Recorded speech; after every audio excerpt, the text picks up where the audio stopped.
IPL 2025 6వ మ్యాచ్లో Rajasthan Royals మరియు కేకేఆర్ జట్లు తలపడబోతున్నాయి. అండ్ ఈ మ్యాచ్ని అయితే మార్చి 26వ తేదీన గౌహతి స్టేడియం అయితే ఆడబోతున్నారు. సో ఈ మ్యాచ్లో అయితే రెండు జట్లు గెలిచి ఎలా అయినా సరే బోని కొట్టాలని చూస్తున్నాయి. అయితే అసలు ఈ మ్యాచ్లో ఆడబోయే ప్లేయర్స్ మధ్య ఎలాంటి బ్యాటిల్స్ ఉండబోతున్నాయి, ప్రీవియస్గా ఏ ప్లేయర్ ఎవరిని డామినేట్ చేశారు, ఇలాంటి ఇంట్రెస్టింగ్ విషయాలతో ఈ మ్యాచ్కి సంబంధించిన టాప్ 5 బ్యాటిల్స్ అంటే ఇప్పుడు చూద్దాం. నెంబర్ 5 సునీల్ నారాయణ్ వర్సెస్ మహేష్ తీక్షణ. ఇదైతే పవర్ ప్లేలో ఉండబోయే చాలా important battle. Mainly last time చూసాం సునీల్ నారాయణ్ రాజస్థాన్ టీం మీద సెంచరీ కొట్టాడు. దీంతో ఖచ్చితంగా ఆర్ఆర్ టీం అతనితో జాగ్రత్తగా ఉండాలి. పైగా లాస్ట్ మ్యాచ్లో కూడా ఆర్సీబీ టీం మీద నారాయణ్ ఒక మంచి ఇన్నింగ్స్ ఆడాడు. సో ఈ మ్యాచ్లో రాజస్థాన్ టీం అయితే నారాయణ్ను ఎంత ఎర్లీగా అవుట్ చేస్తే అంత మంచిదే. అండ్ ఇది చేయడానికి వాళ్ళ దగ్గర ఉన్న బెస్ట్ వెపన్ మహేష్ తీక్షణ అని చెప్పుకోవచ్చు. ఎందుకంటే అతను పవర్ ప్లేలో చాలా బాగా బౌలింగ్ చేస్తూ ఉంటాడు. ఈవెన్ లాస్ట్ మ్యాచ్లో కూడా బాగా బౌలింగ్ చేశాడు. ఇన్ఫాక్ట్ ప్రీవియస్గా అతను సునీల్ నారాయణ్ స్ట్రగుల్ చేశాడు. వీళ్ళిద్దరూ తలపడ్డ 3 ఇన్నింగ్స్లో 7 బాల్స్ వేసిన అతను 8 పరుగులు మాత్రం ఇచ్చాడు. And most importantly Narayan 2 times out చేశాడు. సో 7 బాల్స్లో 2 టైమ్స్ అవుట్ చేయడం అంటే మామూలు విషయం కాదు. దీంతో ఖచ్చితంగా రాజస్థాన్ టీం పవర్ ప్లేలో నారాయణ్కి అగెనెస్ట్గా తీక్షణను యూజ్ చేస్తే వాళ్ళకైతే బెటర్ రిజల్ట్ వచ్చే ఛాన్స్ ఉంటుంది.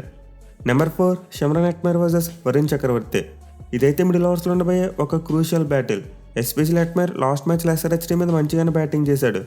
At the same time Varun Chakravarthy చూసుకుంటే కాస్త రివర్స్లో ఉన్నాడు. ఆర్సీబీ మీద ఎక్కువ రన్స్ ఇచ్చేశాడు. దీంతో అయినా సరే ఈ మ్యాచ్లో కంబ్యాక్ చేయడానికి ట్రై చేస్తాడు. సో ఆల్రెడీ వరుణ్ చక్రవర్తి అయితే ప్రీవియస్గా హెట్మేర్ను స్ట్రగుల్ చేశాడు. వీళ్ళిద్దరు తలపడ్డ 3 ఇన్నింగ్స్లో 7 బాల్స్ వేసిన అతను 6 పరుగులు మాత్రం ఇచ్చాడు. మోస్ట్ ఇంపార్టెంట్ హెట్మేర్ను 2 టైమ్స్ అవుట్ చేశాడు. సో క్లియర్లీ హెట్మేర్కి అయితే చక్రవర్తికి అగెనెస్ట్గా పూర్ రికార్డు ఉంది. మరి ఈ మ్యాచ్లో అతని రికార్డును మెరుగుపరుచుకుంటాడా లేకపోతే మరోసారి వరుణ్ డామినేషన్ కొనసాగుతుందా వేచి చూడాలి. Number 3 Rinku Singh versus Tushar Deshpande. ఇదైతే మిడిల్ అండ్ డెత్ ఓవర్స్లో ఉండిపోయి చాలా ఇంట్రెస్టింగ్ బ్యాటిల్. మెయిల్ ఎస్ఆర్హెచ్తో మ్యాచ్లో మిగతా ఆర్ఆర్ బౌలర్స్ ఫెయిల్ అయినప్పటికీ తుషార్ దేశ్పాండే అయితే మంచిగా బౌలింగ్ చేశాడు. అయితే ఈ మ్యాచ్లో చూసుకుంటే మాత్రం అతను ఒక పరీక్ష ఉండబోతుంది. KKR finishers and Rinku Singh మరియు రస్సెల్ ఇద్దరికి కూడా అతని మీద మంచి రికార్డు ఉంది. మెయిల్ రింకు సింగ్ చూసుకుంటే ప్రీవియస్గా వీళ్ళిద్దరు తలపడ్డ 3 సందర్భాల్లో 13 బాల్స్ ఆడి 25 పరుగులు చేశాడు. అండ్ ఆల్సో ఒకసారి కూడా అవుట్ అయ్యాడు. బట్ స్ట్రైక్ రేట్ చూసుకుంటే క్లియర్గా అర్థమైపోతుంది దేశ్పాండే రింకు సింగ్ని డామినేట్ చేశాడని చెప్పి. అలాగే రస్సెల్కి కూడా తుషార్కి అగెనెస్ట్గా ఆల్మోస్ట్ ఇదే స్ట్రైక్ రేట్ ఉంది.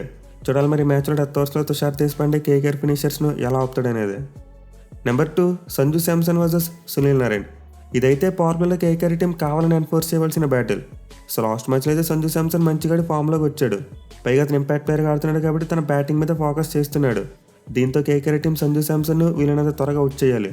సో దీనికోసం అయితే వాళ్ళు ఈసారి పవర్ ప్లేలో వరుణ్ చక్రవర్తిని కాకుండా సునీల్ నారాయణ్ తీసుకురావాలి. ఎందుకంటే నారాయణ్కు సంజు శాంసన్ మీద చాలా మంచి రికార్డు ఉంది. వీళ్ళిద్దరూ ప్రీవియస్గా 13 ఇన్నింగ్స్లో తలపడితే 82 బాల్స్ వేసిన అతను 66 పరుగులు మాత్రం ఇచ్చాడు. అండ్ ఆల్సో 3 సార్లు అవుట్ చేశాడు శాంసన్ని. సో క్లియర్గా స్ట్రైక్ రేట్ బట్టి అర్థం చేసుకోవచ్చు సంజు శాంసన్ నారాయణ్కి ఎంతలా స్ట్రగుల్ అవుతున్నాడు అనేది. పైగా లాస్ట్ మ్యాచ్లో కూడా నారాయణ్ చాలా బాగా బౌలింగ్ చేశాడు. చూడాలి మరి కేకేఆర్ టీం ఎర్లీగా శాంసన్కి అగెనెస్ట్గా నారాయణ్ యూజ్ చేసి అతని వికెట్ని తీస్తారా లేదనేది. Number 1 Ajinkya Rahane versus Sandeep Sharma. ఇది కూడా పవర్ ప్లేలో ఉండబోయే మరి ఇంట్రెస్టింగ్ బ్యాటిల్. మెయిన్లీ లాస్ట్ మ్యాచ్లో చూసాం రహానే అద్భుతమైన బ్యాటింగ్ చేశాడు. సో రాజస్థాన్ టీం అయితే దీన్ని దృష్టిలో పెట్టుకుని రహానేని ఎంత ఎర్లీగా అవుట్ చేస్తే అంత మంచిదే. మెయిన్ అతను బ్యాటింగ్ రాగానే సందీప్ శర్మని యూజ్ చేస్తే వాళ్ళకైతే చాలా మంచి రిజల్ట్ వచ్చేందుకు ఛాన్స్ ఉంటుంది. ఎందుకంటే ప్రీవియస్గా సందీప్ శర్మ రహానేని డామినేట్ చేశాడు.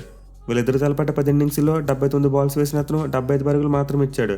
అండ్ ఆల్సో రహానేని 2 టైమ్స్ కూడా అవుట్ చేశాడు. సో దీంతో రాజస్థాన్ టీం మ్యాచ్అప్ను ప్రాపర్గా ఎగ్జిక్యూట్ చేయగలిగితే వాళ్ళకైతే రహానే వికెట్ ఎర్లీగా దొరికేందుకు ఛాన్స్ ఉంటుంది. ఇక వీటితో పాటు మనం ఈ మ్యాచ్లో జైస్వాల్ మరియు హర్షిత్ రాణా మధ్య కూడా ఒక ఎగ్జైటింగ్ బ్యాటిల్ చూడొచ్చు. ఎస్పెషల్లీ జైస్వాల్కి హర్షిత్ రాణాకి అగెనెస్ట్గా 200 కంటే ఎక్కువ స్ట్రైక్ రేట్ ఉంది. అది కూడా అతను బౌలింగ్లో ఒక్కసారి కూడా అవుట్ కాకుండా చితక్ కొట్టాడు. చూడాలి మరి మ్యాచ్లో హర్షిత్ జైస్వాల్కి అగెనెస్ట్ ఎలాంటి ప్లానింగ్తో వస్తాడనేది. సో గైస్ ఈ మ్యాచ్లో ఉండబోయే టాప్ 5 ఇంట్రెస్టింగ్ ప్లేయర్ బ్యాటిల్స్. మరి మీరు ఈ మ్యాచ్లో ఈ బ్యాటిల్స్ కోసం మోస్ట్ ఎగ్జైటింగ్గా వెయిట్ చేస్తున్నారో కింద కామెంట్ చేయండి. Thank you for watching. Have a nice day.